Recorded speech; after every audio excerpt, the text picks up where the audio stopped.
Monsieur le Président, chers collègues, si la fusion des deux régions doit trouver un sens politique visible pour tous, c'est bien sur la ligne reliant les deux anciennes capitales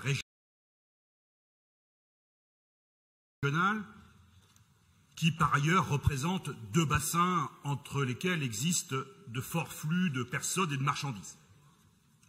Nous connaissons les limites historiques de notre réseau ferré, construit en étoile autour de Paris, avec son corollaire, l'extrême faiblesse des liaisons Est-Ouest.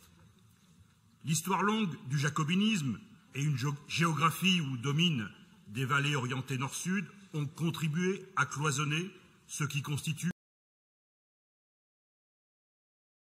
aujourd'hui nos sous-espaces régionaux.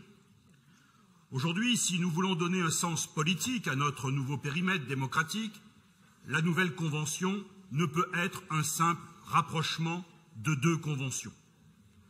Avons-nous ou pas la volonté d'imprimer notre volonté, de faciliter la circulation de nos étudiants, de nos acteurs économiques, des fonctionnaires ou des différents acteurs de la société civile qui ont besoin de liaisons rapides et sécurisées dans ce nouvel espace?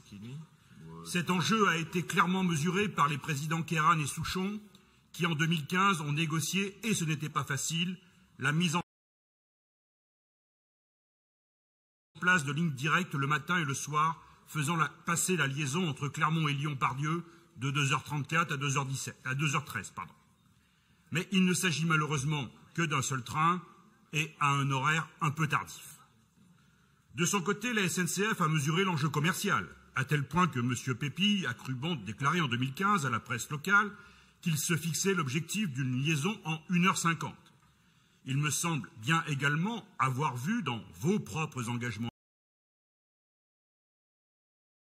électoraux, comme dans les nôtres d'ailleurs, des objectifs ambitieux sur cette liaison.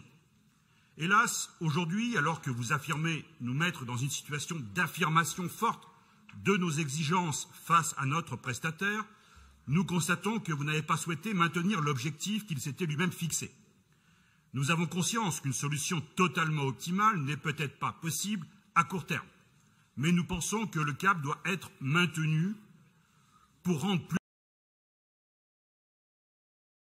concret et précis le sens de notre amendement.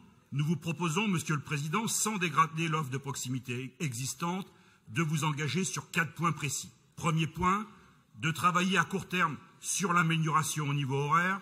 Deuxième point, de traiter le plus rapidement possible la question de la connectivité numérique, particulièrement calamiteuse sur cette ligne.